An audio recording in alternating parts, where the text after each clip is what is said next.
A continuación, realizaremos una breve explicación acerca de la tercera y cuarta semana del desarrollo embrional. El acontecimiento más característico durante la tercera semana es la gastrulación. Este se inicia con la aparición de la línea primitiva, que tiene un nódulo primitivo en el extremo cefálico. En la región de la línea y el nódulo, las células del epiblasto se desplazan hacia adentro, se invaginan y forman dos capas celulares nuevas, el endodermo y el mesodermo. Las células que no migran a través de la línea primitiva y se quedan en el epiblasto forman el ectodermo. Por lo tanto, el epiblasto origina las tres capas germinales del embrión, el ectodermo, el mesodermo y el endodermo, y estas capas forman todos los tejidos y órganos. Las células prenotocordales que se invaginan en las fositas primitivas se desplazan hacia adelante hasta llegar a la placa precordal.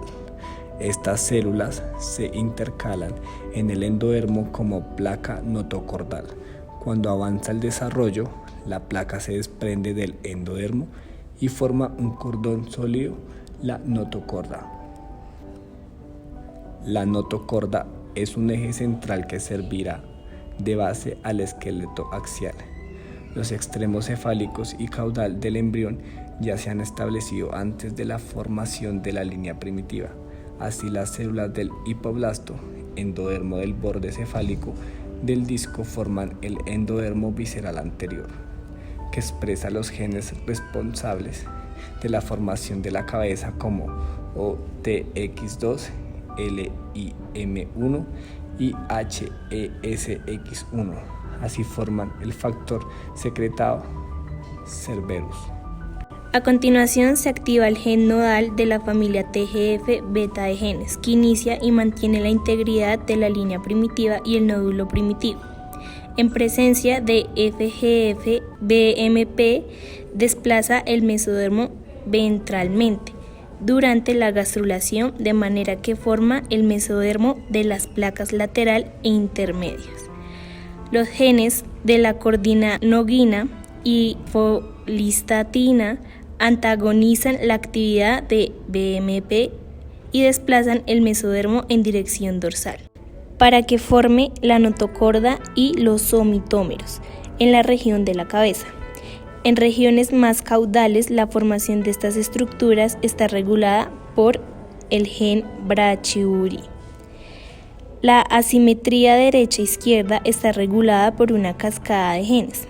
En primer lugar, FGF, secretado por células del nódulo y la línea primitiva, induce a la expresión de los genes nodal. En el lado izquierdo, estos genes regulan un factor transcripción responsable de la lateralidad izquierda. El neurotransmisor serotonina 5-HT también participa como molécula de señalización desde los FGF8, los cambios en la concentración de 5-HT o la expresión errónea de PITX2. Tiene como resultado de efectos de la lateralidad como dextrocardia y anomalías cardíacas. Los tipos específicos de mesodermo y endodermo en que se conviertan las células epiblásticas que se mueven a través del nódulo y la línea primitiva vienen determinados por la posición de estas. Por lo tanto, esto permite dibujar un mapa del destino de las células epiblásticas.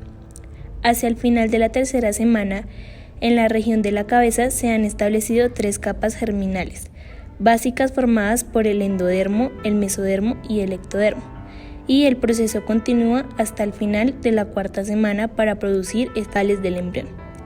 Aquí ya se ha iniciado la diferenciación de tejidos y órganos, que se desarrolla en dirección cefalocaudal a medida que progresa la gastrulación.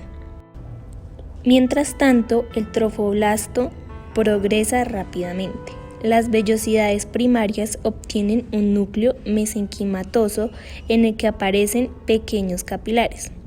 Cuando estos capilares vellos entran en contacto con los capilares de la placa coriónica y el pedículo de fijación, el sistema velloso está preparado para suministrar nutrientes y oxígeno al embrión. Al finalizar la tercera semana e iniciar la semana 4, el tubo neural se eleva y cierra en la cara dorsal, mientras que el tubo intestinal se enrolla y cierra en la cara ventral, creando un tubo sobre otro tubo.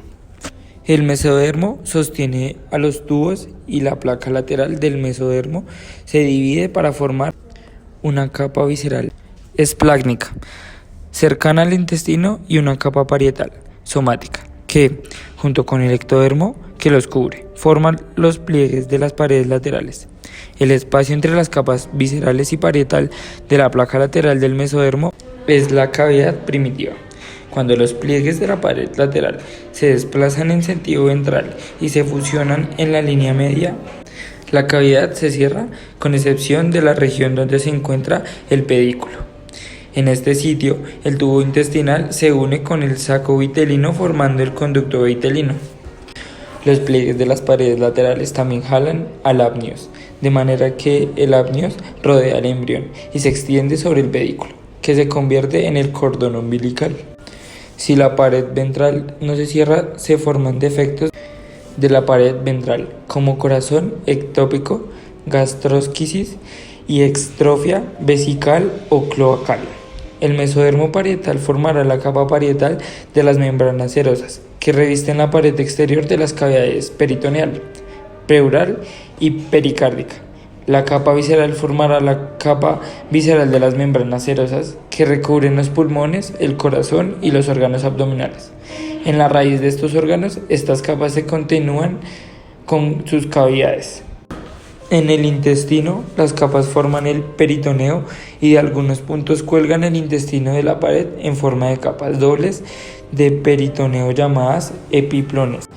La doble capa del peritoneo forma los mesenterios que sostienen el tubo intestinal y proporcionan a los vasos sanguíneos, los nervios y los vasos linfáticos una vía de paso hacia los órganos. Inicialmente, el tubo intestinal del extremo caudal del intestino anterior, al final del intestino posterior, está suspendido de la pared corporal dorsal mediante el mesenterio dorsal.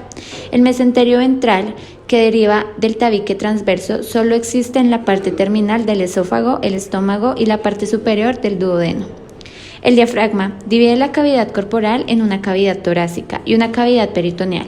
Se desarrolla a partir de 4 componentes: el tabique transverso, tendón central, las membranas pleuroperitoneales, el mesenterio dorsal del esófago y los componentes musculares de las somitas de los niveles cervicales del 3 al 5, C3 a C5, de la pared del cuerpo. Como inicialmente el tabique transverso está situado en posición opuesta a los segmentos cervicales del 3 al 5 y como las células musculares del diafragma se originan a partir de las somitas de estos segmentos, el nervio frénico también procede en estos segmentos de la médula espinal, C3, 4 y 5, mantienen el diafragma vivo. Con frecuencia se dan hernias diafragmáticas congénitas que implican una anomalía de la membrana pleuroperitoneal en el lado izquierdo. Las membranas pleuropericardiales dividen la cavidad torácica en una cavidad pericárdica y 2 cavidades pleurales para los pulmones.